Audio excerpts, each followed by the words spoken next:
Welcome to the Hockey Writers Maple Leafs Lounge, a weekly show from our Toronto Maple Leafs writing crew, bringing you the latest news, rumors, trades, player grades, prospects, and much more.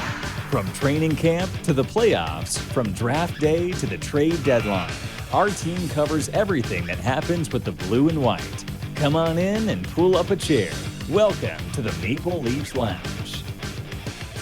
Welcome to the Maple Leafs Lounge, brought to you by the Hockey Writers. I'm Kevin Armstrong. I'll be trying to keep my crazy crew in line here. We've got a lot to talk about. It's Peter Baracchini, Alex Hobson, and the old Prof, Jim Parsons, joining in the lounge. And we do this to talk about stories we've put out there, talk about what we're hearing from fans that leave comments on our stories, and also what we're working on. And of course, the biggest story, well, it's just kind of the re-excitement, because we knew this was coming when the return to play was put in, was signed off by the NHLPA and others, that NHL players are going back to the Olympics, and that was reconfirmed for us just a few days ago. Now, I went back and looked at my Maple Leafs article that I did when the return to play was announced, and I had actually had a number of Maple Leafs going, but a couple of them have left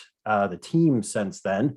But I'm seeing Canada will be well represented with the blue Maple Leaf. That's John Tavares, Mitch Marner, and Morgan Rielly. Will Morgan Rielly still be with the team by the Olympics? I don't know. Other Leafs that will be over for the Olympics: William Nylander, because he was a born Swede. Rasmus Sandin could also make the team Sweden. And at the time, it was Andreas Johnsson. He was actually brought over for the 2019 World Championship for Sweden, but he declined that.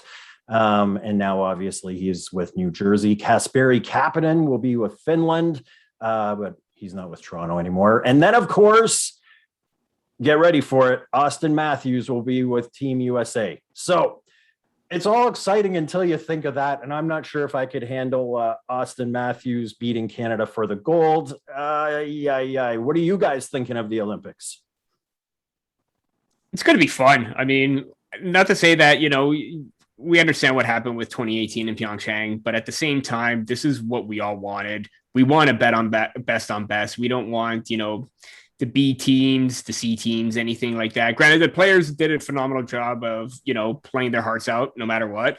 But based on the past, we want to see a McDavid-Matthews matchup. We want to see, the rivalry between Sweden and Finland again. We want to see Canada-Russia. We want to see all the stuff that makes hockey great.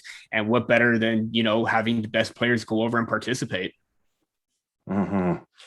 Jim, are you going to be able to handle Auston Matthews wearing Team USA? I'm looking forward to Matthews versus Marner.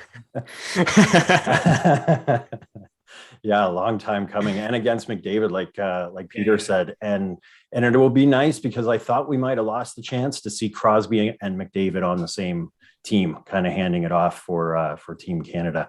Now, there's going to be lots of talk from now until the final rosters are announced, but who makes this team? Because there's a ton of talent, especially on Team Canada and Team USA. Alex, you had some takes on who could make Team Canada from the Maple Leafs. Yeah, and I've seen a bunch of people post these projected rosters for Canada and pegging Morgan Rielly as maybe a 7th or 8th defenseman. And the way I see it, if you're going to take a defenseman from the Maple Leafs, no disrespect to Morgan Rielly at all, but I don't know why nobody's considering Jake Muzzin or TJ Brody. I mean, all I have to say is that for the entire time I've been watching the Maple Leafs, the defense has always been an issue. It's always been the number one talking point. And this season was probably the first season I can remember where nobody had anything bad to say about the Leafs defense. And a lot of that, or most of it, I'd actually say all of it, was because of TJ Brody and Jake Muzzin. So I feel like both of those guys could fill the role of sort of Mark Edward Vlasic did in 2014. And I think they should be given a closer look. I don't think anyone would argue the point that those guys really improved the Maple Leafs defense. I think the problem is there's a lot of really good defensemen for Team Canada that makes it kind of difficult for those two to crack that. Yeah. And that's a nice problem to have, right, Jim? It is, and actually, I agree with Alex. I thought that T.J. Brody would be a really good Olympic player simply because he's so quiet and he just fits in. And some of these stars have to go down to the fourth line, and not that Brody's a defenseman, of course, but he really would be a good Olympian. I think just the sense that he's so selfless. I've often said he's the quietest defenseman I've ever seen. I hardly ever notice him. They have to really look at him to notice him, but that's because he makes so few mistakes. And I think on the big ice surface, that's a good deal. Cannot wait for the season start and now for the Olympics as well. And that also means that there'll be an accelerated schedule after the Olympics that we've already looked at with the scheduling. So it's going to be so much fun for hockey in a couple of months here. We hope you're enjoying the Maple Leafs Lounge, brought to you by the Hockey Writers. Make sure you like and subscribe to this YouTube channel and follow us on all social media networks. Now, next up, Peter Baracchini is the Hockey Writers lead for prospects and drafting and all that fun stuff that works its way through to the big teams in the NHL. And you just put out a pretty big article on ranking the farm system. So tell us how Toronto's farm system is looking.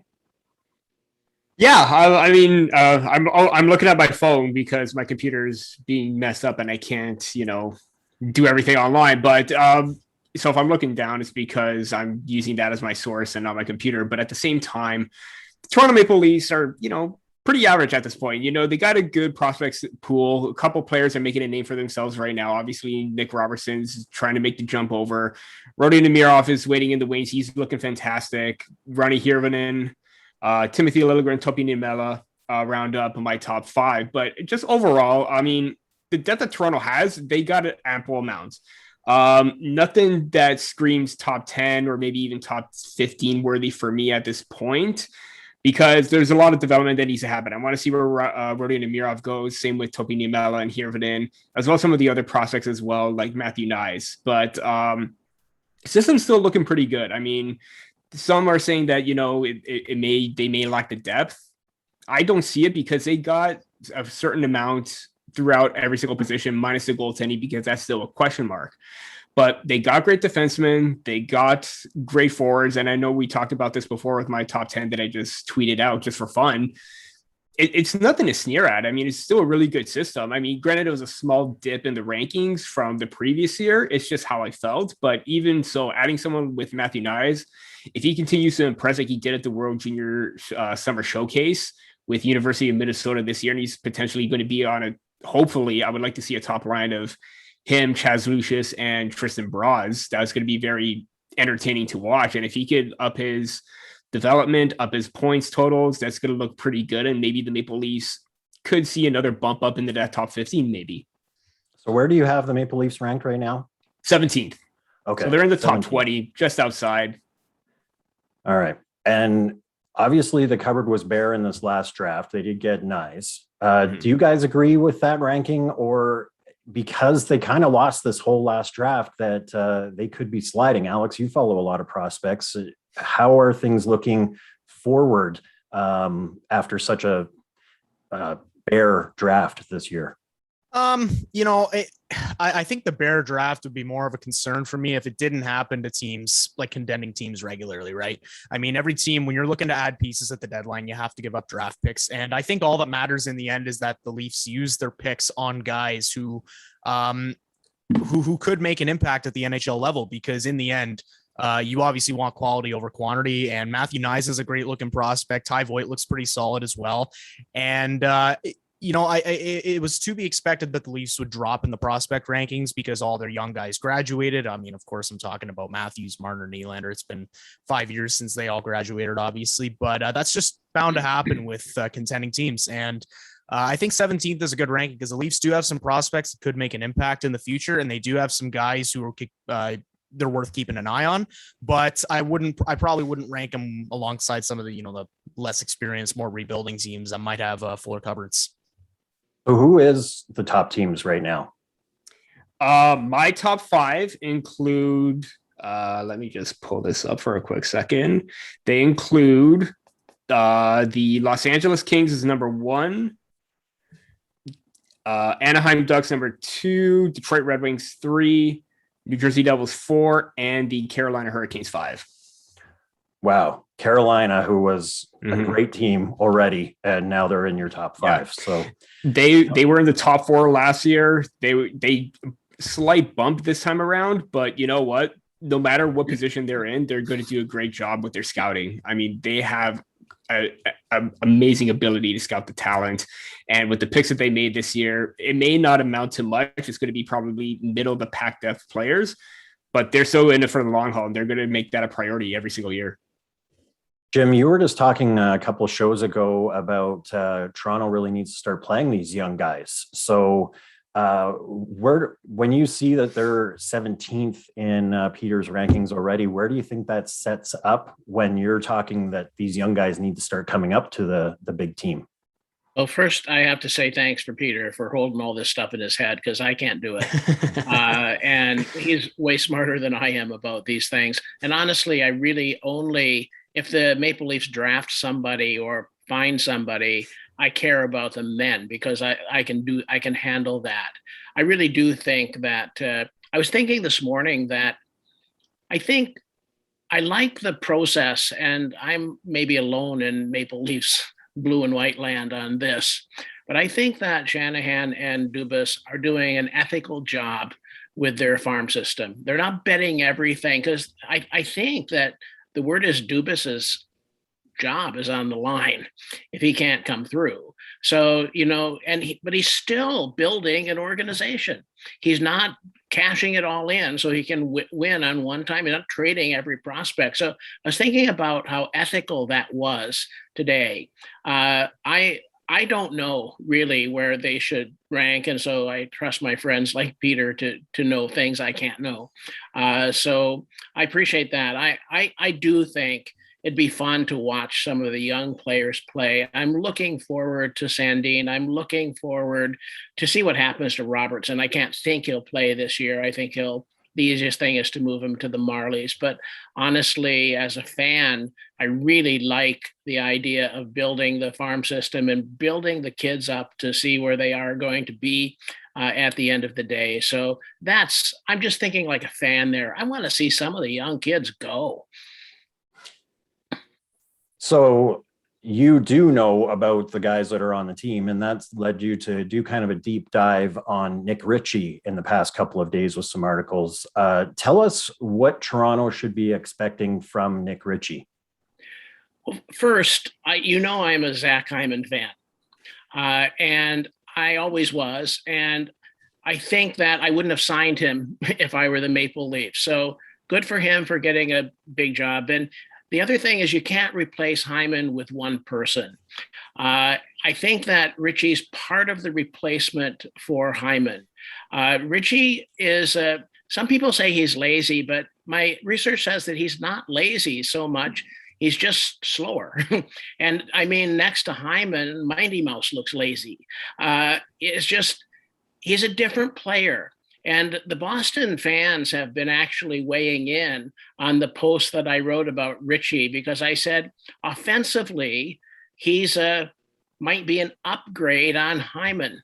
He can't match him defensively. He can't play the penalty kill. He never has played a penalty kill.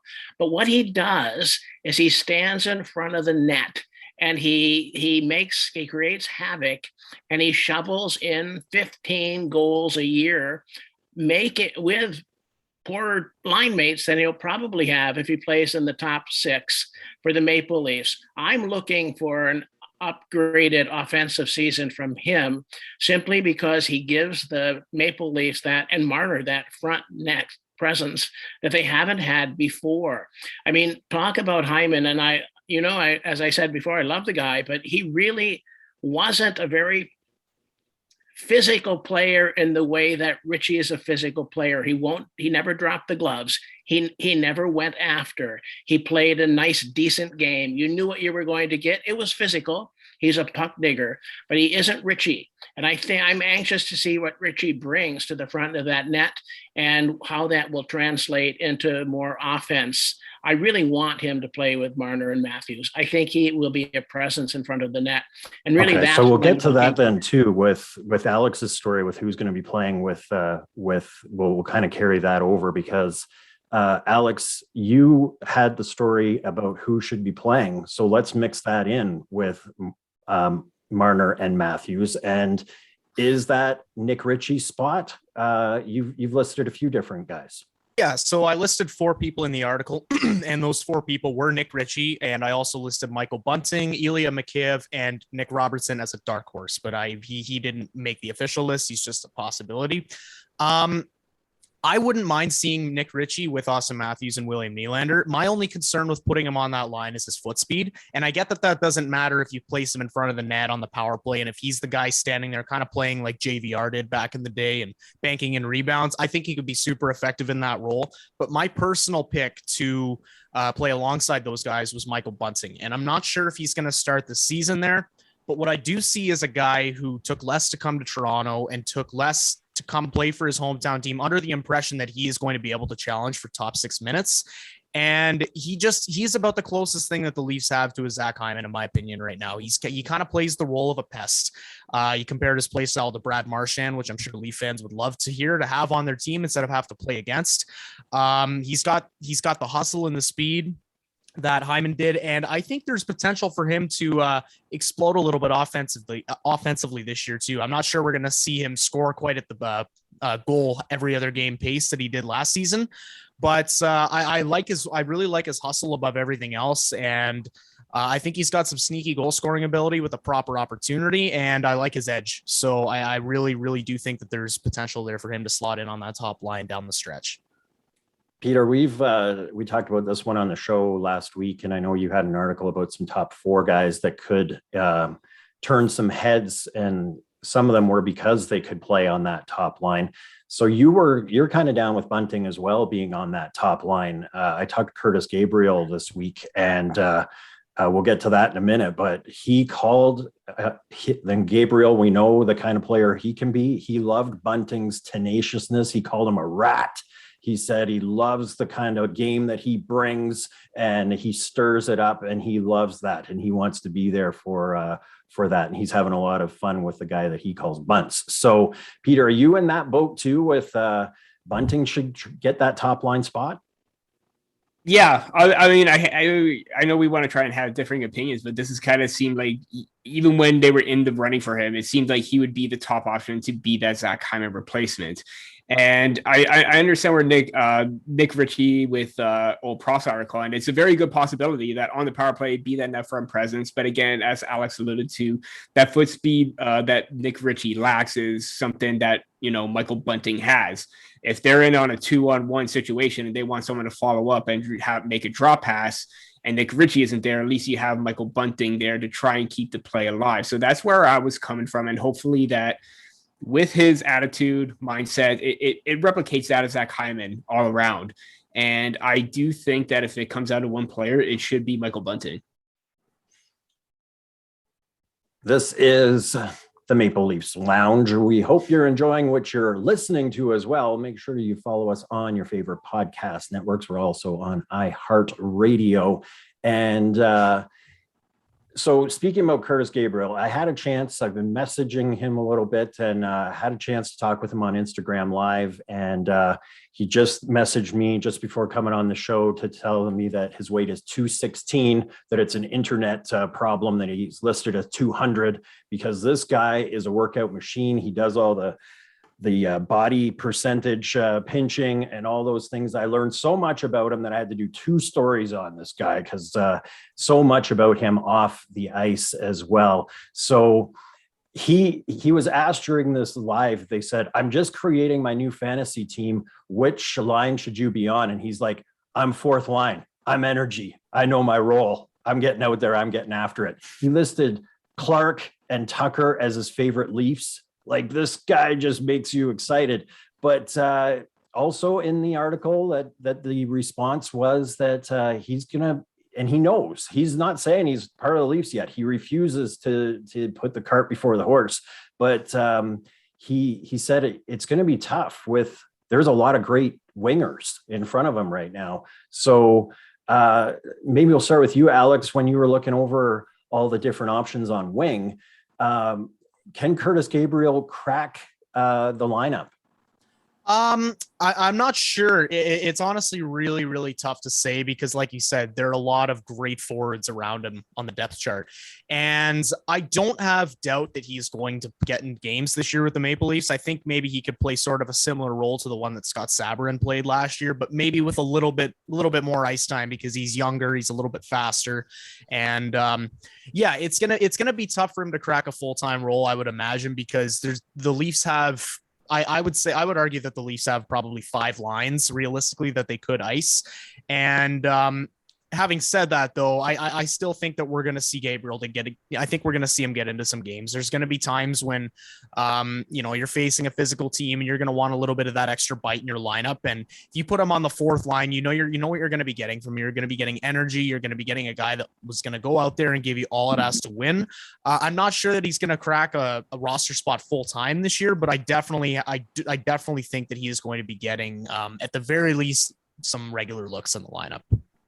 So imagine walking into your new job and one of the first guys you see is a guy that put a hole through your lip.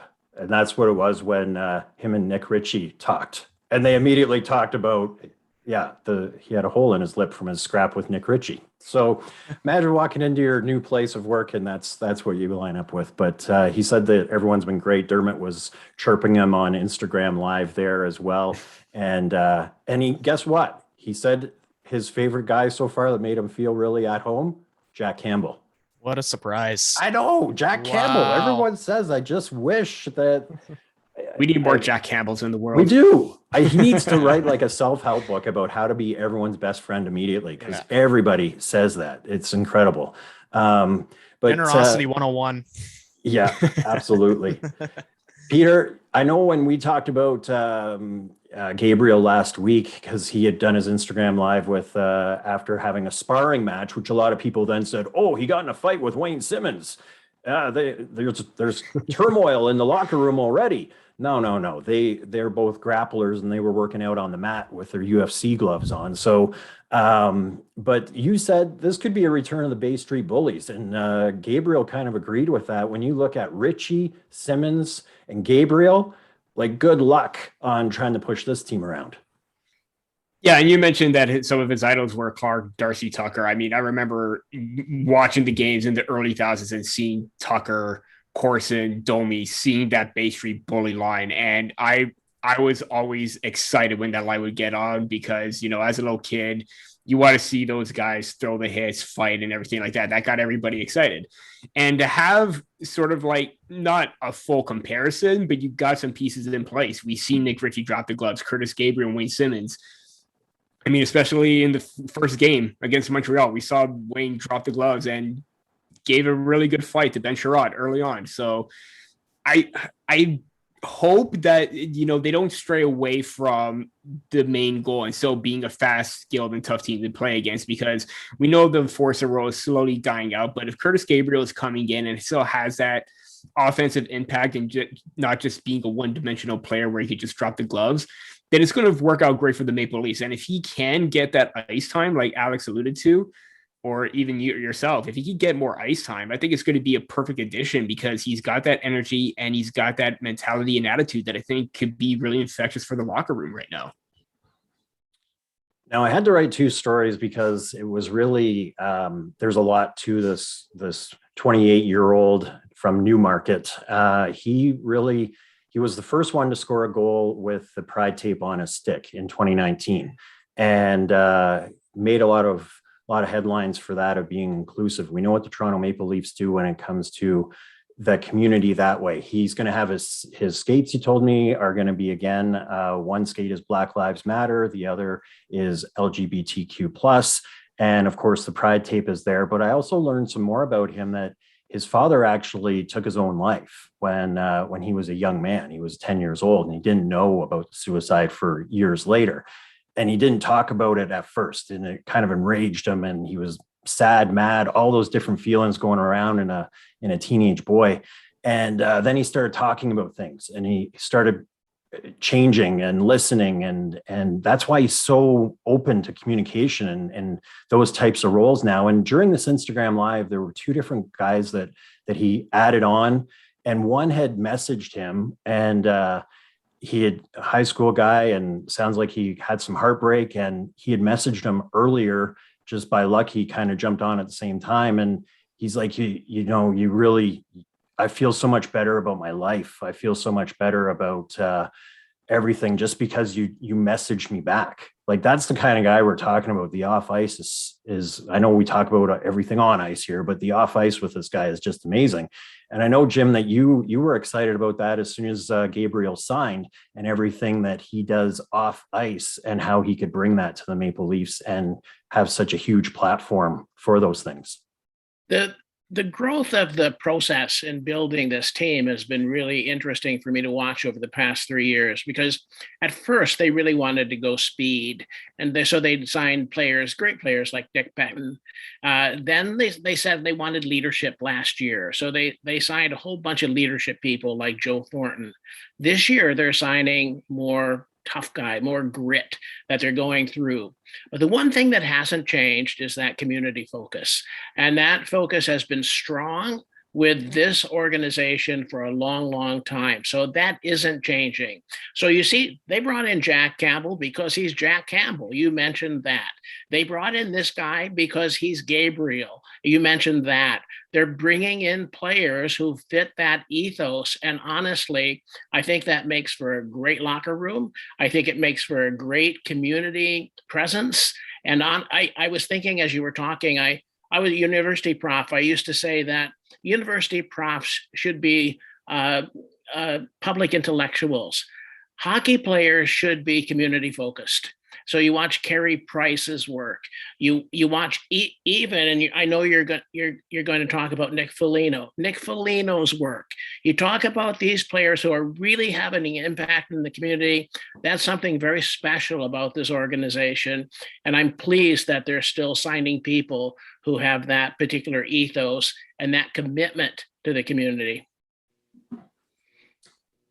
Yeah, I'll write about Nick Foligno as my final goodbye, but I'm not going to talk about it right now because I'm not emotionally ready. I thought I was leading you into that.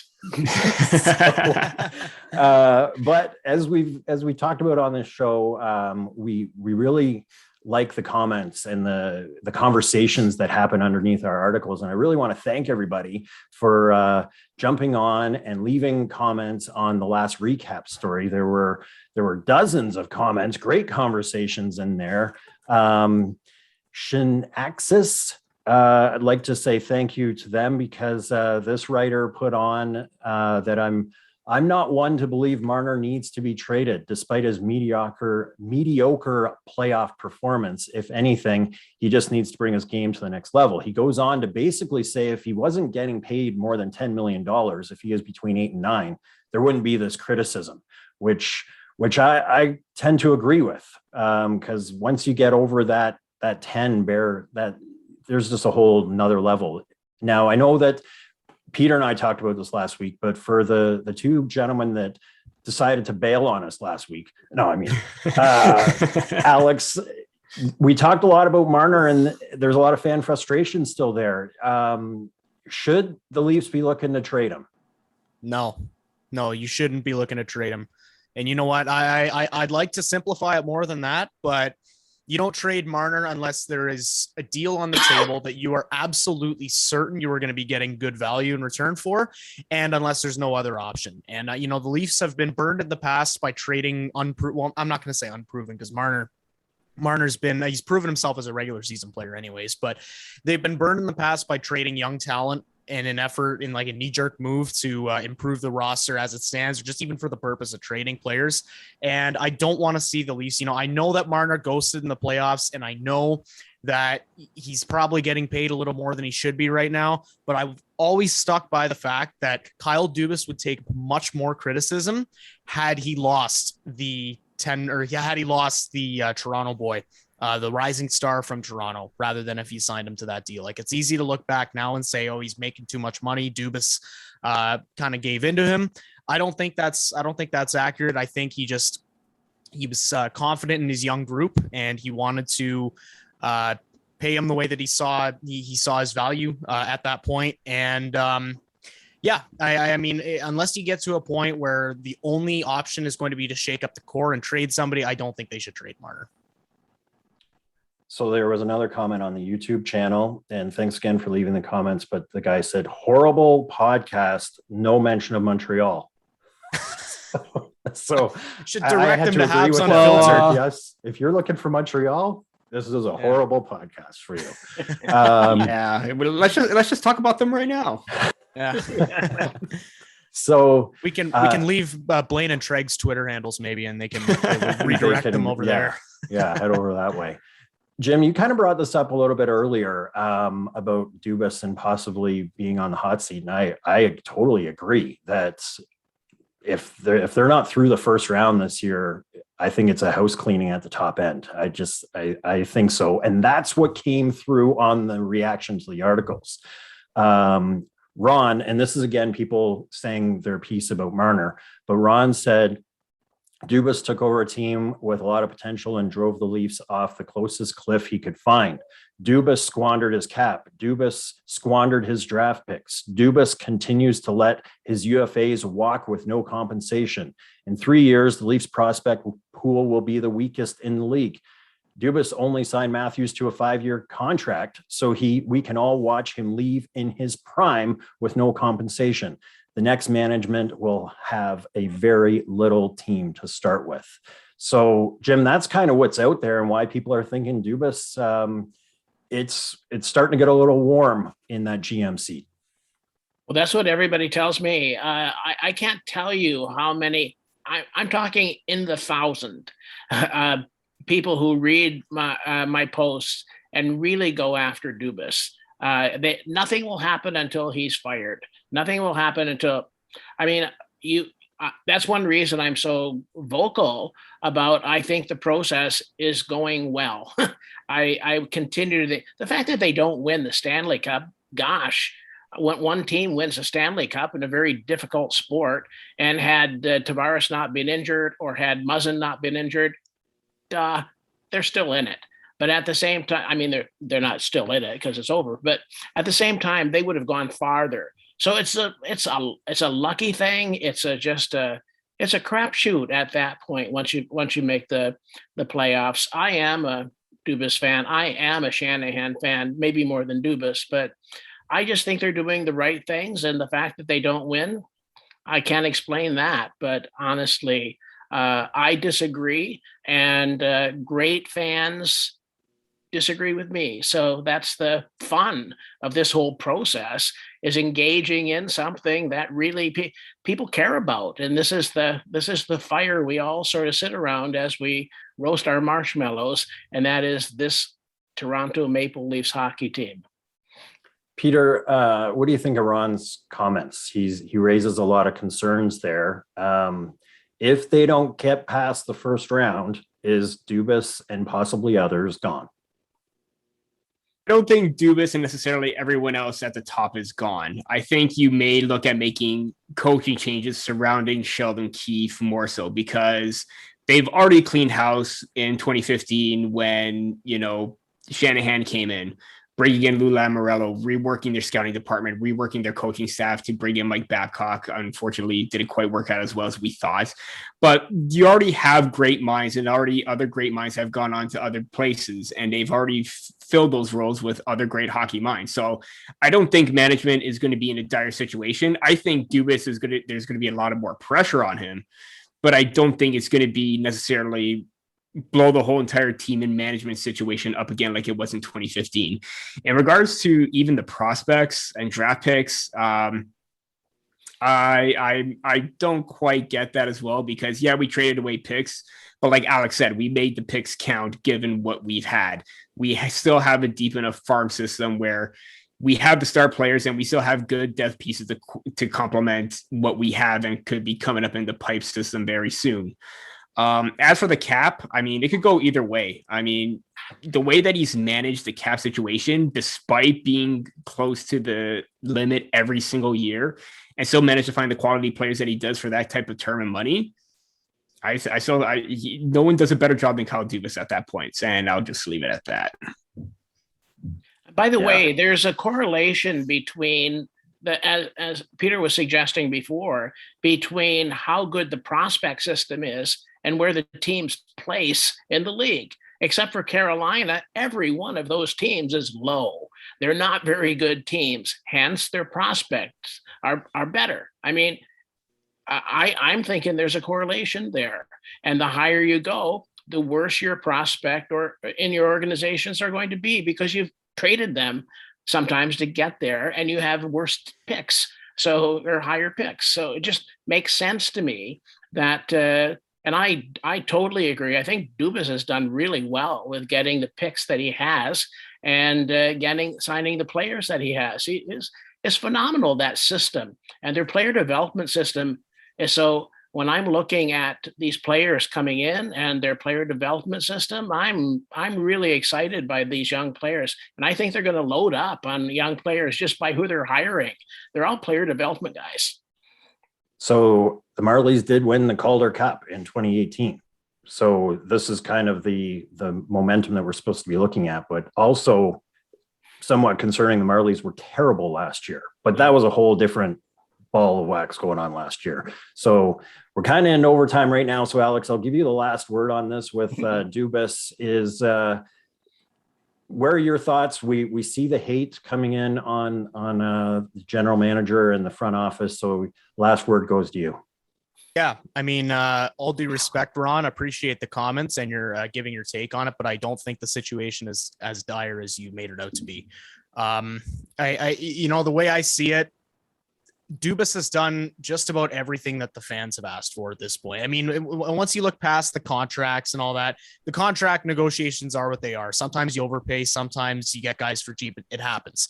But Dubas, the Leafs needed help on defense. Dubas went out and traded for Jake Muzzin. He signed TJ Brody. He signed Zach Bogosian. They needed veteran leadership. He went out and got Jason Spezza and Joe Thornton. He went out and they needed grit. He traded a first-round pick for Wayne Simmons a first-round pick for Nick Foligno and signed Wayne Simmons, and then they needed a good backup goalie the year before. He went out and traded for Jack Campbell. He has filled every single role that the Leafs have needed to improve their roster. And at this point, I will die on the hill that it all falls down to the players and if they want to show up in the playoffs, because Dubas can't control the product on the ice. You can look at his performance, his track record in the years he's been GM and see a whole bunch of first round losses in a row. And yeah, it doesn't look good, obviously, but he's done everything he could to improve the team each year. And if the players don't show up, I'm sorry, but that's not on him. I mean, that's where I'm going to leave it. Well said. And it's hard to argue this, but at the same time, we're in we're in sports where those things that you said are absolutely true. But at the same time, we're in sports where guys are fired and hired and moved around after a season, and maybe it goes back to Peter with talking about the coaching, and that's an easier move to make than cleaning out your front office. But it seems to me, and I respect the front office. I respect what you guys have said, but it seems to me that it's at the point where it has to get past the first round, or it's just banging your head against the wall with the same makeup. And sure, I know what you're saying with the players and everyone he's grabbed, but something's got to change at that point. It can't be this way again in the next playoffs. So again, thank you so much for leaving the comments. There were so many comments. Wish we could go through all of them. Maybe we'll just have a call-in show here at some point, because there was so much feedback. And I do apologize, not really to the Montreal fan that was looking for Montreal content. But we do have Montreal content on the Hockey Writers. So head on over to hockeywriters.com and there's plenty there. Thank you so much for joining us today. Thank you to the crew at the Hockey Writers, these guys on your screen right now, for providing such great content. We will see you next week on the Maple Leafs Lounge.